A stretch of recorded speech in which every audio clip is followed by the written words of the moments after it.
Hello Reshifters. Although Redshift doesn't support material stacking directly, there is a bit of things that you can do to kind of not necessarily work around it, but actually use it to your benefit. So I'm starting with the C4D material over here for this and some other materials for the rest. It kind of looks like this, and I'm gonna simply hide those, and we're gonna discuss about adding some sort of stickers to this body. Okay, so for this I'm gonna use, surprise surprise, the C4D materials first. Okay, so let's add a material. Of course it's on everything. Okay, and this will only use the color and the alpha.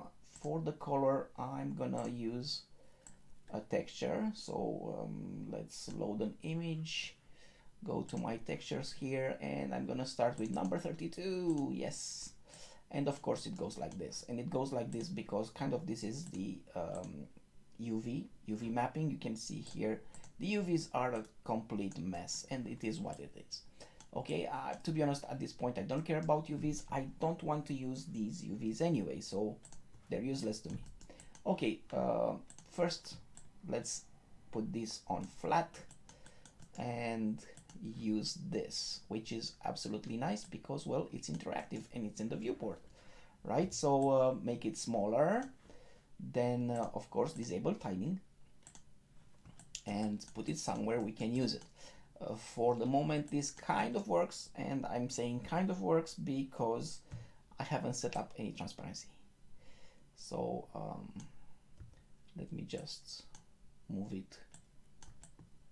Let's say that's okay over here. Move it a bit down. Okay, but no transparency, meaning no stacking, kind of no stacking if you want, right? So there's no black around here. What I can do is come to the alpha and set this to use the exact same bitmap. Yay! And I have number 32. Great. Of course I have it on both sides, which is not always funny, but we can deal with that with the vertex color map. Okay, so one sticker down. Okay, I need another one, so I'm gonna move this guy here to the back, and let's try to move it someplace where I can see it. Okay, and that kind of makes sense. Doesn't matter, I'm not doing art here or precision or anything, I'm just putting a sticker. That's fine as well. We have two of them. Let's go for three, and I'm gonna copy the material, add it here, and this time it will be of course a frontal one. Let's get it working. Don't see it to be honest at this point. Probably it's huge. Huh? It's not huge? Oh, I'm sorry, not frontal, flat. That's why it was that. Okay, 32. Let's put it on this side. Of course I'm gonna disable tiling, and let's choose something different because we don't want to use 32 again. Load, not locate one, sorry, not locate, load image. Let's get the Ferrari logo. Yay. Of course it looks weird because the alpha is from something else, right? So texture, bitmaps, Ferrari logo. There you go. Of course this is wrong because, well, we don't have a proper aspect ratio for this, so it's a bit odd, I say. Let's move it a bit, kind of like here. Probably is fine, but again I have to scale it properly, so I'm gonna go here, coordinates, and use a scale, a different scale. Okay, kind of like so. That's perfect. It goes on the other side, which annoys us, but you know what, we're gonna fix that. Okay, and by the way, if you're thinking that you're gonna go here and say tag front, nope. Okay, back only, well, you don't see because this has thickness, it's on the other side, so it doesn't work. So it's kind of you have to deal with it. Okay, I'm gonna deal with it with the color, with the vertex color. So, okay, that's absolutely great. Let's work with this and see. For the moment, you can see here I have no selection, right? So let's see how we can turn this into Redshift. Of course, if I try to render this with Redshift, that won't work because we don't support tiling here. Okay, and we get this kind of a mess. So let's see what we can do. Well, I'm gonna start by creating a new Redshift material. Okay, and I'm gonna assign it to the whole body. And at this point, I kind of lost all my stacking, right? All my stickers here. So let's give it a color. At this point, I don't care if this is correct or not in terms of shader or anything. I care about those stickers. I want my stickers back. Okay, so how does it work? Well, since we don't support material stacking, we need to go to the material blender. So let's add a blender here. Okay, and I'm gonna use this red kind of paint as the base color. All nice and dandy, no changes. Okay, then let's add the stickers, right? So let's add the texture. This texture will be, of course, my number 32. Okay, and I need the material. And don't think for a second that you're gonna do something like this. I'm gonna put this on diffuse. I'm gonna use the color splitter to extract the alpha. I'm gonna put the alpha on opacity, and this will gonna work. Nope. So if you're putting this, for instance, here, layer color 1, okay, to be honest, there is a way to layer this a bit simpler, but it's kind of a compositing way. I'm going to show you this in a second. So let's see what we have. Well, we have number 32, but this is not the blend color, it's 0, right? So it's either this or that. And of course, I'm gonna turn off tiling here, and there you go. You still get this. Okay, I need that to work with me. So how do I place that sticker now, right? So you can use a few ways. You can use, for instance, a triplanar. So let's say you get a triplanar here, and then let's get this guy involved into the mess. Texture, image X, bam, bam, thank you, ma'am. And then we're gonna do the same thing for this alpha. Actually, I don't think I need this for the alpha, but let's see if this works or not. Actually, not like this. It will be the other way around, like so. Okay, I'm not so sure. I haven't tested this, to be honest. I'm not so sure if the triplanar outputs RGBA or only RGB. So let's see what it does. Okay, it does something and it moves somewhere, and this is a bit of a pain to set up. Although we have scale, offset, and rotation, and you'll think, okay, this will be fine. I can create a null, for instance, right? And then this null, let's make it a rectangle, right? And not the camera, but on the z-axis. Okay, and just drag it here and say coordinates, position, rotation, and blah blah will be used for offset. At this point, you know what, I only need this to check, so I'm not gonna bother with everything else. Okay, and you get this and you move it around and the texture moves. Oh, that's great, but is it? You don't see anything. You have to work in IPR. Yeah, it's possible to use it. It's a bit more flexible than rotating, placing this by hand. No, I'm not gonna do that. Okay, I'm gonna explain in a second. I want something faster. I want something a bit more, not necessarily flexible, but more visual. Okay, so we're gonna ditch the triplanar. What else do we have? We have a UV projection. Ooh, that's great because it does exactly the same thing that the actual material tag does, right? You can have projection like here. Wow, that's fantastic. I'm gonna use this one and let's see what we get. Well, this is even harder because again has no viewport tool for this, right? You'll have to kind of rotate this around and say, okay, this is not good, I need it on the other side, but the other side, oh, okay, it's not working, what do I do? You have to work with bigger or smaller numbers, and you know what, it's even harder. Yes, it does work at shading level, which is fantastic. I still don't want to use it. So what do I do? Well, I'm gonna actually use the UVs. So let me show you this. This is the UVs that we have on this model. It's a complete mess. This is normal because it comes from CAD, and I got it from GrabCAD. Kudos to whoever modeled it.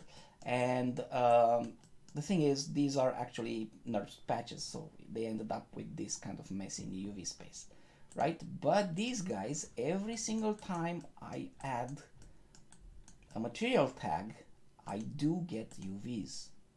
And this is interesting. So what I'm gonna do now is I'm gonna bake the UVs of these guys into UV sets that I'm gonna use for the texture. So let's say number 32, this guy here. I'm gonna duplicate it. Actually, I don't need to duplicate it. All I need to do is generate UV coordinates. Name this whatever it was. To be honest, at this point, I don't know for sure. It's the front. Okay, so name this UV set front and set this back from UV mapping to flat. Okay, that's great. Go to the next one, that's for the back. Generate UV coordinates, move this back to flat or with whatever it was, name this back. And I'm gonna do the same thing here, generate UV coordinates, name this logo,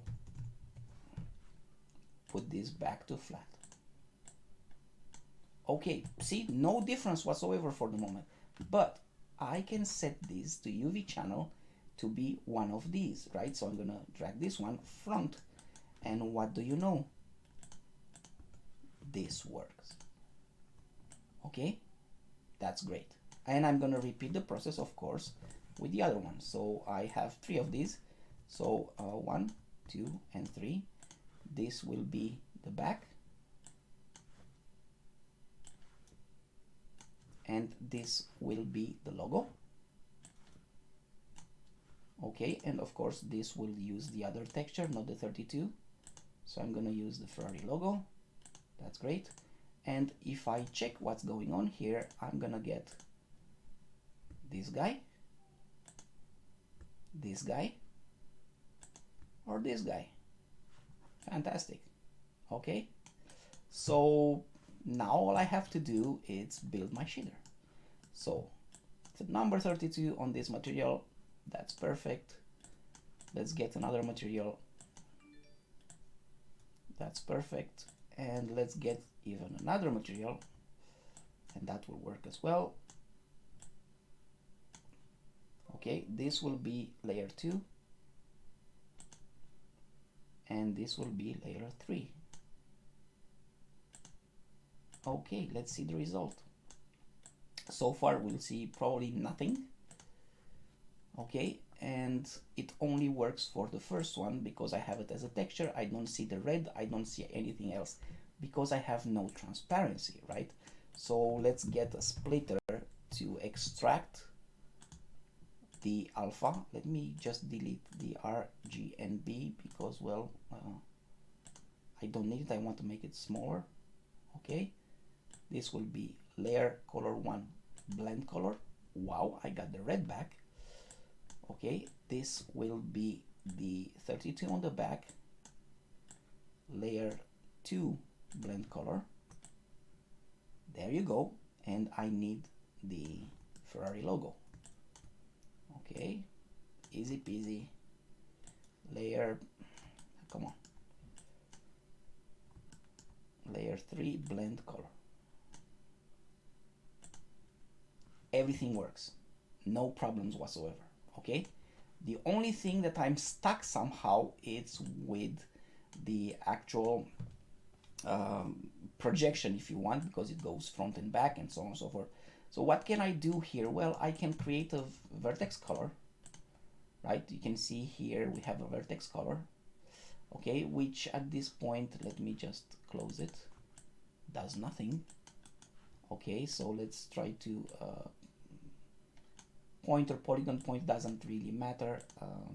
At this point, I'm just trying to paint something, and you know what, I need 3 of these, so let's start from scratch without any, so you don't think I'm doing any shenanigans. So tags vertex color, right? And I can paint something, and I'm gonna paint just black and white. Okay, so I need my front here. Okay, I'm painting to everything, that's not right. So let's paint visible only. Okay, so I need my logo here somewhere. By the way, whoever modeled this kind of made half of it and then mirror the other half. It has some internal faces here. I didn't bother to fix all this, so I'm sorry if this doesn't look quite what you were expecting. But yeah, let's say that's where I want to put it, right? So sorry, kind of like here, right? Nothing else. And that's great because I can take this guy here, right? Vertex color, vertex attribute actually, and drag this here, and okay, I can of course call this front mask. Perfect. All I have to do here is multiply this. Okay, so color multiplier, and lo and behold,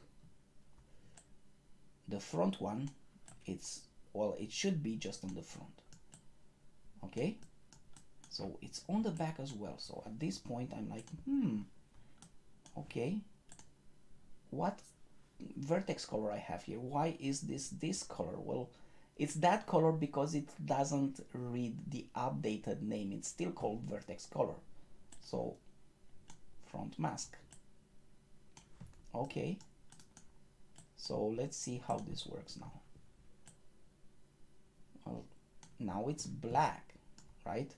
If I look at the actual vertex attribute, yeah, I know what happened. I painted on the back. I'm sorry, guys. Let's repaint it. So I'm gonna control click and do something about it here. Okay, and let's paint it on the front because, well, that's how we make mistakes. And we do it here, and everything works. There you go. And if you're looking at that, okay, I have to paint it properly. I mean, I did a crappy job at painting, but this approach works, right? Which means I can create another tag, okay, vertex color tag, and let's say it's in here. Well, that's perfect, kind of.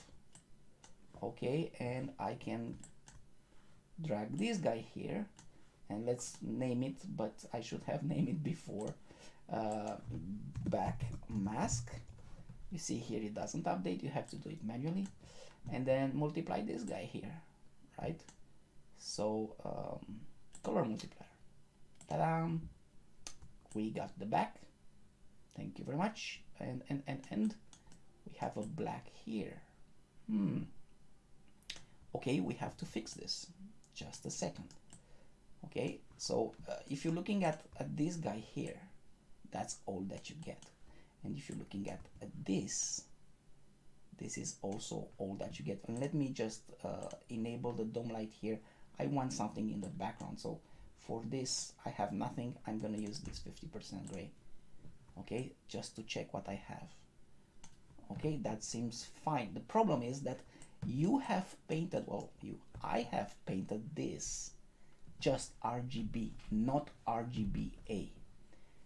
And this can be a bit problematic because, well, I'm extracting the alpha here. So because I didn't paint RGBA, this can be a problem. So if you go here for the tag,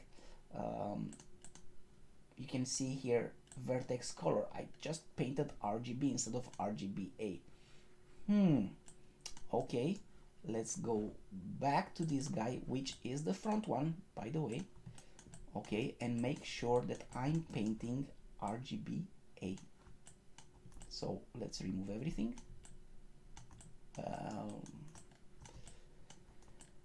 Didn't do the great job with this model, but this is gonna work. So this is for the bonnet. Let's check. And well, I did paint something there, but I don't quite see it. Oh, again, I painted the wrong part. Sorry. This is the back, so I should paint this bit. And by the way, if you're in trouble and you don't see things and you think, okay, well, this is hard, right? All you have to do is drag this guy to the front. And now when you're painting where this is, right? So I think this is okay, kind of okay-ish. Let's see. Yup, I think I'm good with that. Maybe a bit more here. That's good enough for me. And this is the front, so again, just switch like this. Okay, I think here's where we should paint. Fortunately, I still have this little issue. You can ignore that, right? But remember, I'm painting RGBA, right? RGBA, perfect. And if I try to render this